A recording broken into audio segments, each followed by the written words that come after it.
I never imagined the day would come when my family, the same people who practically disowned me, would show up on my doorstep asking for money. They weren't just asking, they were demanding, acting like I owed them something. The kicker? Leading the charge was my ex-wife, Melanie, the same woman who cheated on me with my little brother, Jason. Let me take you back to where it all began. My name's Tom, I'm 33, and I haven't spoken to my family since the day I left home at 18. My parents never hid the fact that they didn't think much of me. To them, I was the screw-up, the problem child, the one who could never do anything right. My little brother, Jason, was their golden boy, the one who could do no wrong. He was the star athlete, the straight-A student, the one they paraded around at family gatherings while I was quietly reminded to stay out of trouble. I didn't leave home out of rebellion. I left because I had to. I couldn't stand living in a house where I was constantly compared to Jason. So, I packed my bags and started over in Dallas, scraping by with odd jobs until I landed something steady. Life wasn't easy, but at least it was mine. That's when I met Melanie. She was everything I thought I wanted, beautiful, confident, and, most importantly, she seemed to genuinely care about me. We met at a friend's party, and it felt like a movie moment. She walked in, turned every head in the room, and somehow, she picked me. I thought I'd hit the jackpot. Within 6 months, we were married. Melanie said she wanted to settle down and build a life together, and I believed her. I worked long hours at a factory in Fort Worth to support us, while she stayed home and talked about going back to school someday. At first, things were good, or at least I thought they were. She was always a bit high maintenance, but I chalked it up to her wanting a better life for us. The cracks started to show when Jason came back into the picture. My brother had stayed in Houston near my parents, living the charmed life they'd always planned for him. He got a good job in sales, drove a fancy car, and seemed to have it all figured out. He would visit every now and then, and every time it was like I didn't exist. Jason had a way of making himself the center of attention, and Melanie loved it. She laughed at his jokes, hung on his every word, and even started asking me why I couldn't be more like him. I should have seen it then, but I was blind. He was my brother, and she was my wife. I never thought they'd betray me. Then came the little lies. Melanie would say she was meeting up with friends, but come home hours later than expected, her excuses never quite adding up. She'd mention running into Jason by coincidence when she went to Houston to visit my parents. I wanted to believe her, but the way she talked about him, always smiling, always eager to bring him up, made my stomach turn. The visits to Houston became more frequent. Melanie insisted it was for my sake, that she was trying to mend fences with my family. I told her I didn't care about patching things up, but she wouldn't let it go. "They're your parents, Tom," she'd say, exasperated. "You can't just cut them out forever." Around this time, Melanie started pushing for us to have a baby. It came out of nowhere, and her intensity about it caught me off guard. She said it would fix things between us, make us feel closer, and give us a fresh start. I wasn't sure we were ready. We were barely scraping by, and I felt like there were already cracks in our marriage. But Melanie wouldn't take no for an answer. She became obsessed with the idea, tracking her ovulation, buying baby books, and talking about names. She made it clear that if I didn't get on board, she'd start questioning whether we were meant to be together. I caved like I always did with her. For months, we tried to get pregnant. At least I thought we were trying. Looking back, there were so many red flags. Melanie's mood swings became more extreme, and she'd lash out over the smallest things. One night, she accused me of not loving her because I hadn't planned a romantic enough evening for our anniversary. Another time, she blew up at me for forgetting to pick up milk on my way home from work. Then Jason showed up again. This time, it wasn't a casual visit. He said he had a work thing in Dallas and decided to stay with us for a few days. I didn't love the idea, but Melanie was thrilled. She insisted we let him crash on our couch, saying it would be fun to have him around. During those few days, I started noticing things I couldn't ignore. The way Melanie would laugh at Jason's jokes, even when they were at my expense. The way they'd exchange these little looks like they were sharing some inside joke. One night, I came home late from work and found them sitting way too close on the couch, whispering about something. When they saw me, They jumped apart like guilty teenagers. I wanted to confront them, but I told myself I was being paranoid. Jason was my brother, and Melanie was my wife. I had to trust them, right? But the doubts kept creeping in. Melanie became more distant, more secretive.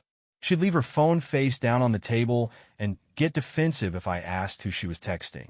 Jason's visits became more frequent, and each time, I felt like more of an outsider in my own home. The breaking point came when Melanie announced she was pregnant. At first, I was overjoyed. I thought maybe this was the fresh start we needed. But something about the timing didn't sit right with me. She'd been acting so cold and distant, and now suddenly, she was glowing and happy. I tried to push the doubts aside, but deep down, I couldn't shake the feeling that something was wrong. Melanie's pregnancy should have been the happiest moment of my life, but instead, it felt like a storm brewing on the horizon. At first, I tried to convince myself everything was fine.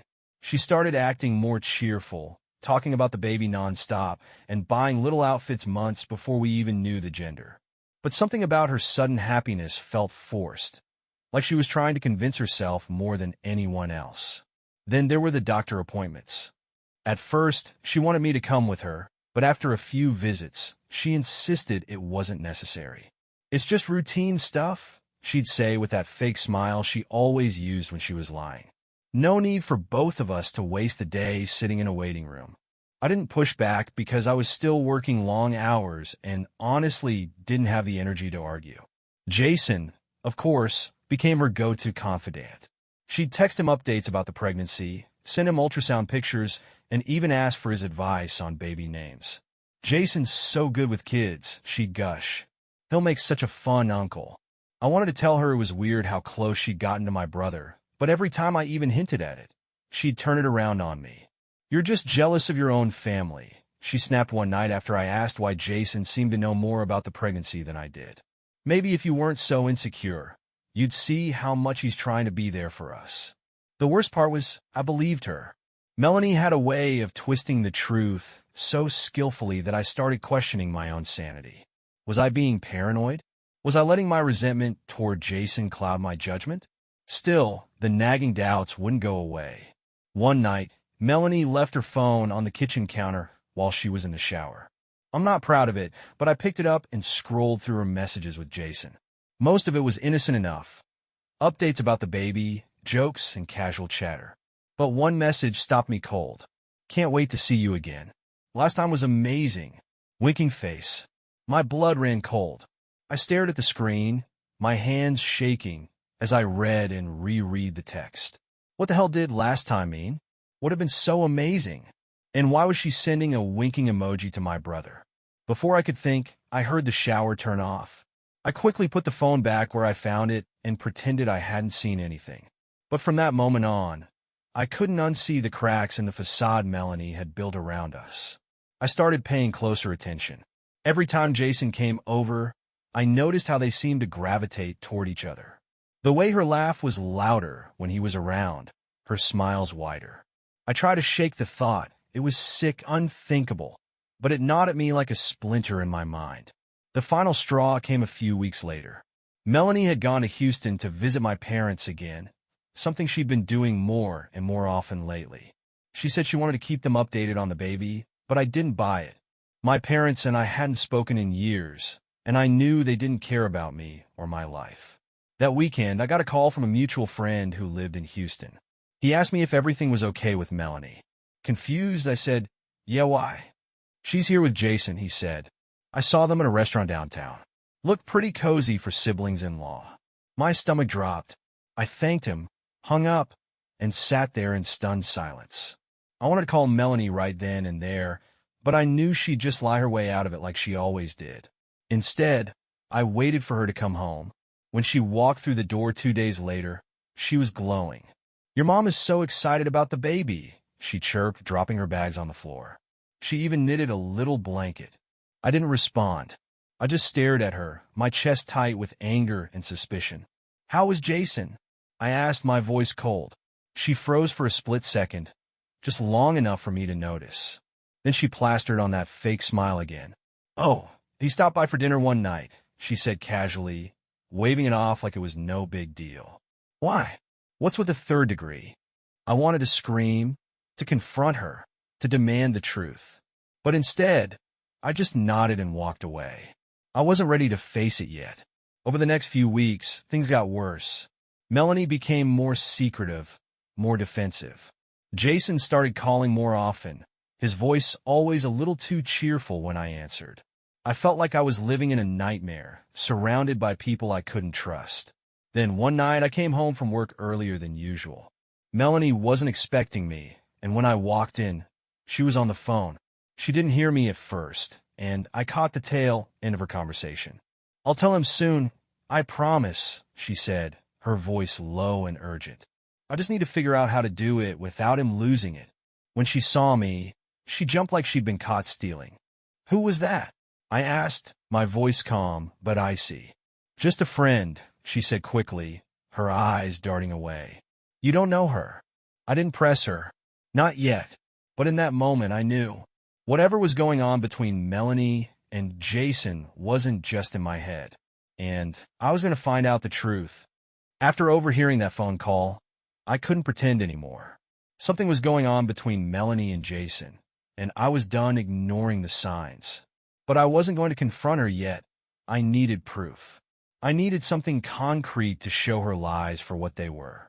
So, I started paying attention to every little detail. I kept my mouth shut and let her think I was still the clueless, overworked husband who wouldn't dare question her. At night, when she fell asleep, I'd quietly check her phone, her emails, even her social media. At first, there wasn't much. Melanie was careful.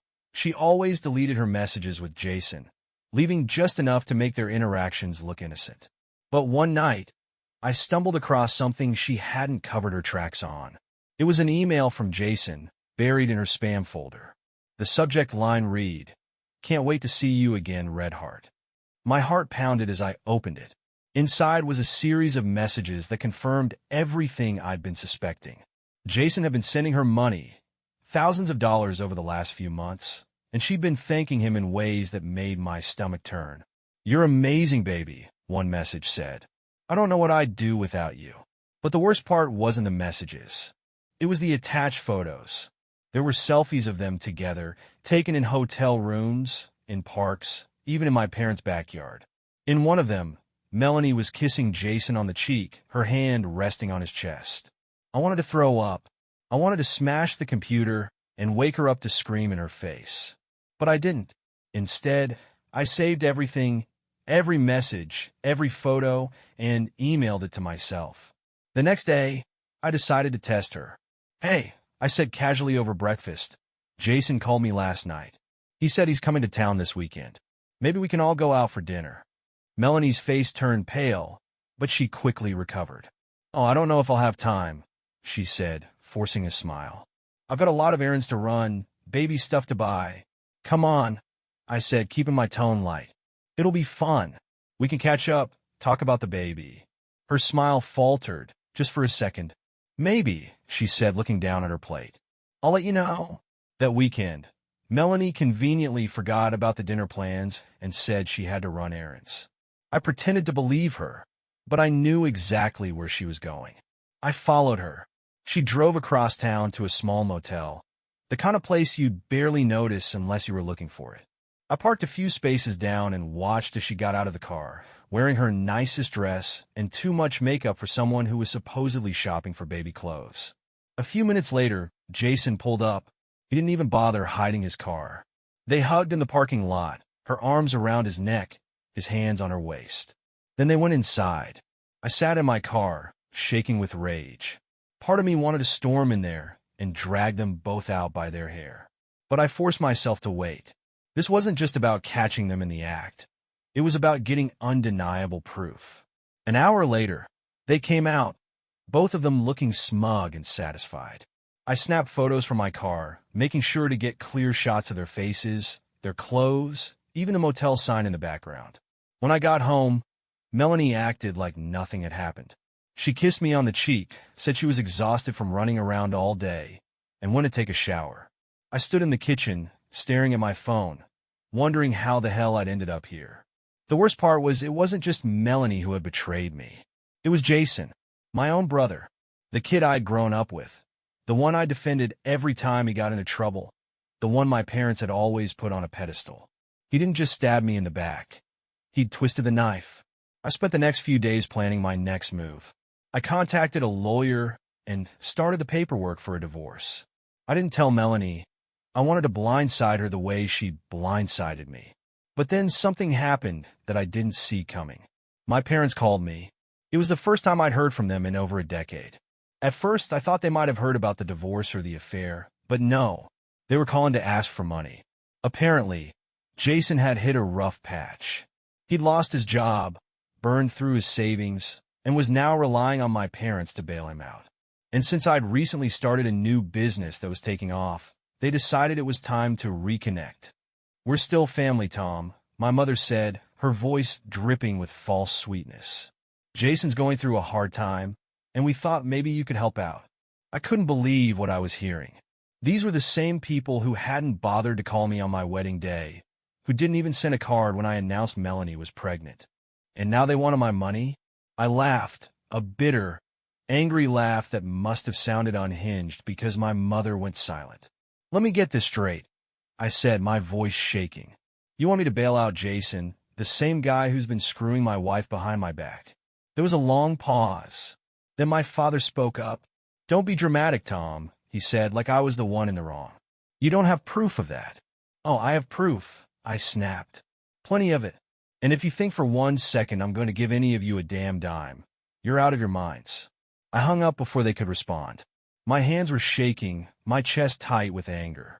They weren't just enabling Jason. They were defending him. But I wasn't done yet. I thought I'd seen it all. I thought nothing could hurt me more than what I'd already uncovered. But I was wrong. The final blow was waiting, just around the corner, and when it came, it knocked the air out of my lungs.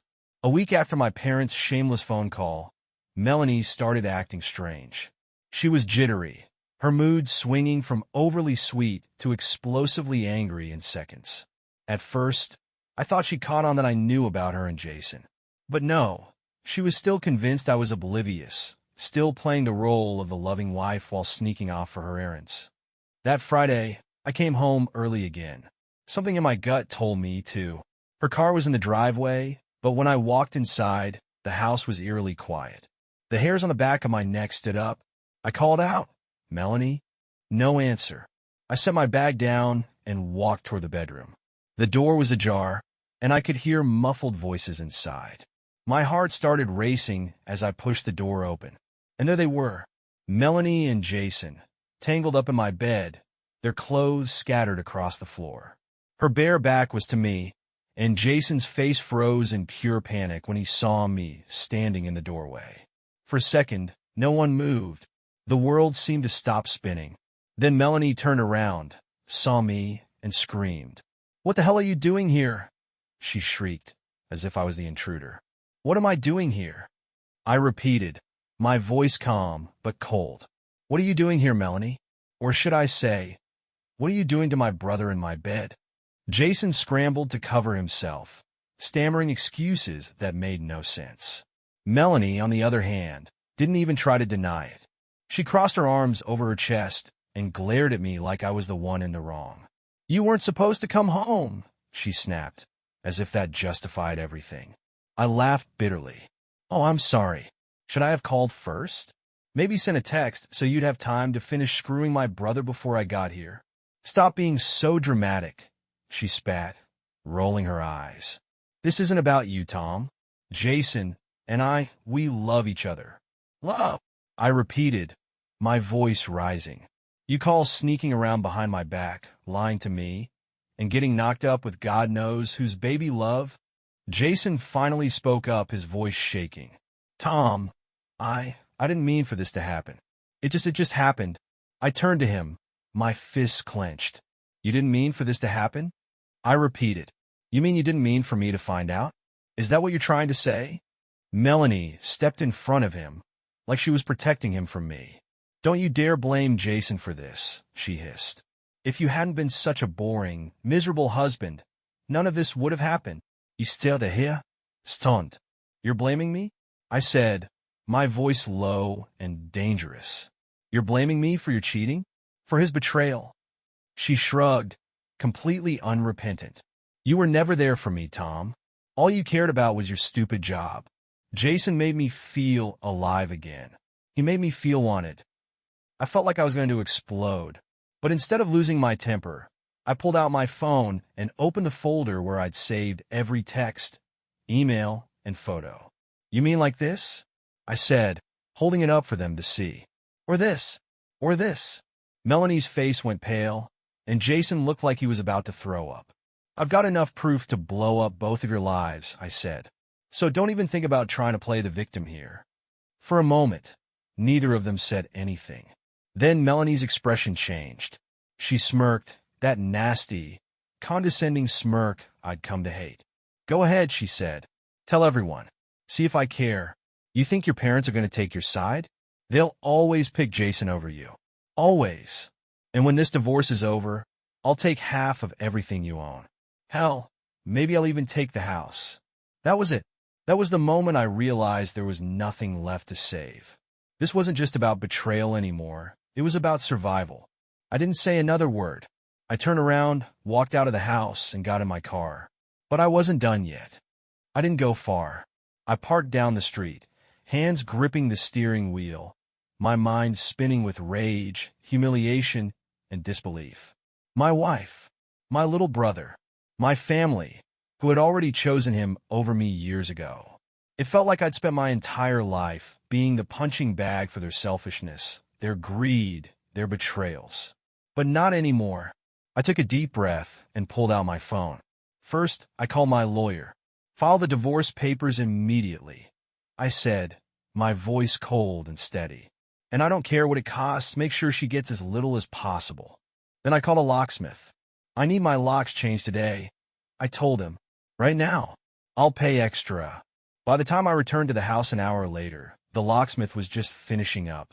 Melanie and Jason were still there, sitting on the couch like they were waiting for me to come crawling back, begging for forgiveness. Get out, I said, my voice calm but firm. Melanie stood up, arms crossed. Excuse me? You heard me, I said. Get out of my house. Both of you. The locks are being changed, and I'm done playing nice. Jason looked like he wanted to argue, but Melanie beat him to it. You can't do that, she shrieked. This is my house, too. Not for long, I said, holding up a copy of the divorce papers. You'll be hearing from my lawyer. And don't even think about trying to take the house. It was in my name before we got married, and I've already made sure you're not getting a dime more than you deserve. Her face turned red with fury. You can't just throw me out on the street. I'm pregnant, for God's sake. Then maybe you should call Jason, I said, glaring at my brother. Let him figure out where you're going to live. After all, he's the one who got you into this mess. Jason finally spoke up, his voice shaking. Come on, Tom, don't do this. We're family. Family, I said, laughing bitterly. You stopped being my family the moment you decided to screw my wife. And as for Mom and Dad, let me guess, they're the ones who told you to come crawling back to me, right? Because they need money? Jason looked down, ashamed. That was all the confirmation I needed. I stepped aside and pointed to the door. Get out, both of you. Now. Melanie tried to argue, screaming and cursing at me, but I didn't budge.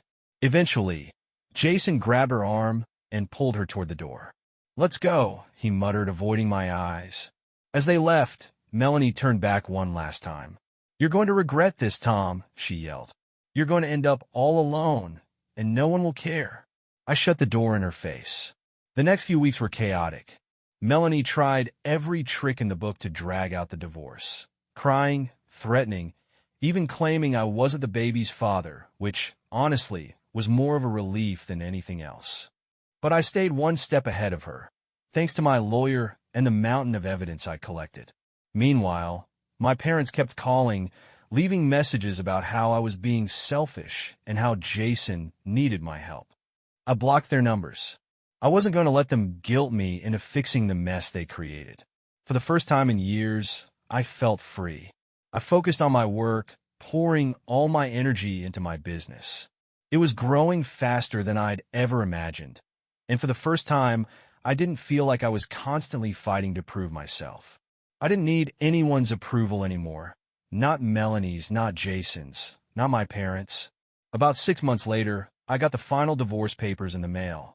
Melanie had ended up with almost nothing, just as I'd planned. Jason, meanwhile, was still jobless and bouncing from couch to couch, no doubt relying on my parents to bail him out. And me? I was thriving. I moved to a new city, started fresh, and even began dating again. I wasn't looking for anything serious, but it felt good to remind myself that not all women were like Melanie. One day, out of the blue, I got a call from an unknown number. Against my better judgment, I answered. It was my mother. "Tom," she said, her voice shaky. "Jason's in trouble again. He's going to lose everything if we don't help him." I didn't say anything. "Please, Tom," she continued. "You're doing so well now. Can't you find it in your heart to forgive him? He's your brother." I laughed, a cold, hollow sound. "You mean the same brother who destroyed my marriage? The same one you always chose over me, no matter what he did?" "Family is family," she said weakly. "Not anymore," I replied, my voice firm. "Jason made his choices. You all did. Now you can live with them." I hung up and blocked the number. For the first time in my life, I felt truly at peace. Let them call me selfish. Let them call me heartless. I didn't care. I'd spent too long letting other people's betrayals define me. Now I was finally free,